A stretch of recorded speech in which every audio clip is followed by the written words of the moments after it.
Hi, I'm Denise. I'm the founder and therapist of Infinite Hope Counselling. I wanted to come on today and do a brief video with some updates and reflections and to have a conversation with you really about some dangerous narratives that I've noticed in the media and how they're feeding into the struggles people have to access mental health support. So before I start, I just want to say a big thank you. I launched my merchandise shop 10 days ago and I've had a brilliant response. Thank you to all those people who have liked it, shared it, commented on it, bought some things. Thank you so much. And I have listened to the feedback, so I'm happy to share that there's some mugs now available and also pin badges on some of the slogans. On the ones we can't make work with pin badges, there are stickers and magnets, so thank you so much. I will share my website link below and there is a link to the merch store there if anybody wishes to look at it. I've also got some changes to my availability, so now I have 2 evening slots available. One is fortnightly Monday at 6:30 and the other one's Thursday at 6:30 fortnightly. So if anybody's thinking of therapy or wants to make an inquiry, please feel free to get in touch, as it's very rare to have evening slots available. So I wanted to come on today and sort of follow up a little bit. On my last video, I touched on the, kind of trauma fatigue that I'm feeling surrounding everyday life and the events that are playing out. I think all of us are aware that this year particularly it has felt relentless in terms of violent events, particularly against women and girls. I can't count the news stories and therefore the victims that have lost their lives unnecessarily due to vicious attacks, unwanted attention, all sorts of things. So it's been quite difficult, and most therapists, I think it's fair to say, after work try very hard to protect themselves and not saturate themselves with the news or with difficult things, because obviously it's all about balance. And I'm privileged to support some amazing people who have unfortunately experienced some of the worst things you can imagine. So I think it's important to hold the balance, and it's just become impossible. So even if it's not mainstream news or social media, it just seems to saturate. But I guess more alarmingly than that, I've really noticed this theme of dangerous narratives that people are playing into. And I just wanted to kind of stop and reflect a little on 2 or 3 of them and to think about the impact it has on clients and people who need help. So there's always been dangerous narratives, and what I mean by a dangerous narrative is, I guess, someone's opinion who it's then sort of taken as gospel, and then there's this running theme where everybody kind of gets heightened.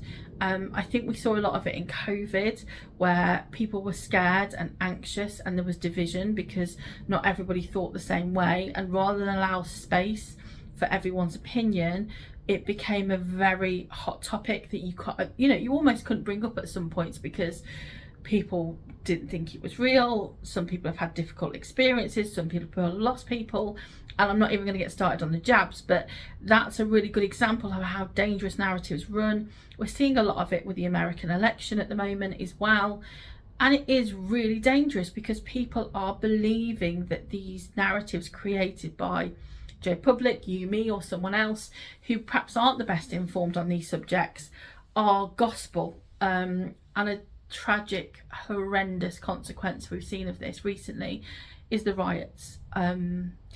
It's hard not to get quite emotional to talk about this, because those little girls that lost their life in Southport, and the women that protected them, the guys that protected them, the community that would never want this to happen, got forgotten very quickly. And I find it appalling that we had 24 hours, maybe 36 hours of coverage about these poor innocent children who lost their lives, whose families' lives will never be the same again. And then we're talking about, thugs, riots, looting, stealing. We're making assumptions. There's a narrative about asylum seekers, and it was explosive. And it just goes to show, from a societal point of view, how hard these narratives can be. But for some clients, they're devastating. And on the Southport case, I think it's really important to remember that the narrative blew up because so many people shared and jumped on it. Now, I also know online there are trolls and there are also bots that are almost looking at the algorithms to spread this hate. So we have to be a bit careful. But one of the most recent, narratives that I saw that was horrendous, we obviously had the Hugh Edwards case with the BBC, where he was creating, distributing and soliciting children for explicit images. And I'm not going to use, well, I hate the word child pornography because it's not consensual, so it's child abuse images is what I will say. And he received a pay rise of £40,000 while he was suspended, which I think, I don't just speak for myself when I say I'm not only appalled and disgusted, but unfortunately I'm not surprised. But what I saw on a thread was basically how he was going to be missed. He was a good newscaster, and everyone makes mistakes, and they hope to see him on the news someday. And the problem is when somebody has done something wrong and we like them, we like some qualities about them, we find it hard as humans to actually sit in that difficult space of having to admit that people are complex. They're not all good or all bad, but there's no 10-foot monster that lives under your bed that's going to abuse you. It's going to be a human being, and we find that difficult to take. And that narrative might not sound dangerous, but then what happens next is this whole feed of, look at Philip Schofield, look at the unfair treatment of someone like Russell Brand. Why do these kids engage if they can't handle it, etc., etc. We're talking about child abuse, and that is not okay. And I think, shockingly, the worst one I've seen is very recently Jermaine Jenas, I think that's how you say it, the footballer and presenter who did Match of the Day and the One Show, was sacked for sending explicit text messages, I think it was, to women that he worked with. Now, he said they were consensual, and first of all there was outrage he'd been sacked, then he's apologised. Not really sure where we are with that because it's new and I haven't watched all the news, but what I did see yesterday, I was on Facebook and it was BBC News, and I was just scrolling, and first comment, I am so sick of men being blamed for the perpetrators of everything and women being victims. They all jump on the bandwagon and they love the attention. They just want to have some money in their 5 minutes of fame. Even the weather girl's asking for it. Now, that sounds outrageous, and you'd like to think it would stop there. 123 comments later from different people feeding into this narrative. So why am I talking to you about this? Because people are allowed to express opinions, and this is mine, and you don't have to agree with it.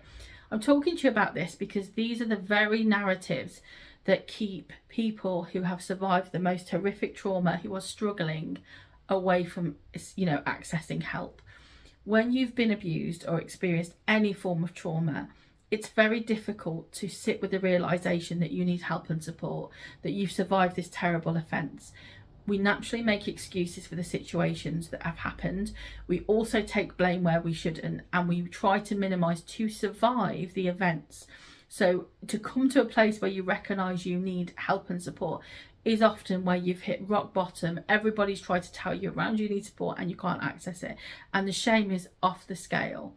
And it's awful. It shouldn't be like that. Of course it shouldn't. But societally, we don't help that by these dangerous narratives. And I guess I'm asking, as a mum, as a woman, as a therapist, for us all just to stop and reflect and take accountability for the things we say to each other and online. Those flippant comments like, oh, are you wearing that out? Or you look like you're asking for it, are horrendous. And you don't know people's story. You don't know who's seeing that and reading that. And I'm sitting here as a woman who is plus size, and if I had £1 for every time someone said to me, oh, but you've got such a pretty face, or it's a shame for you, isn't it? And it's these single comments that you don't know what lead people to do, how to feel, what it stops them from progressing. And I'm asking us all just to take that extra second to think, if I type this out, who's going to read it, and what will it might damage?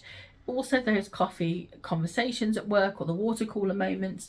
Are we feeding in without meaning to into these narratives? Are we spreading this and stopping people from gaining help and support? It's a really tricky time, and everybody's scared, and life is hard. There's lots of change and unrest, and it's really hard. And I think if we can all play a part in helping support each other, the world might be a nicer place. So I'm not lecturing, I just feel like it's been a really difficult time. So if you too are feeling trauma fatigued or fed up or frustrated, or think you might need help but don't know where to turn, then please have a conversation with someone. There's so many help support lines out there that are there to listen. If you're thinking about therapy, get in touch. If you have a question, I might be able to point you in the right direction. And yes, we can scroll on by, because I know some people will say, if you don't like it, just scroll on. but it's actually everywhere. It's not like it's just the news sites. So it's very difficult, and you can't scroll on if this is being said on a bus, on a train, in the supermarket. You know, it's really difficult. And I know this is a divisive issue, but I think it's important to talk about it. So thank you for listening. I hope you can all keep yourself safe, and I'm sure we'll talk again soon. Bye for now.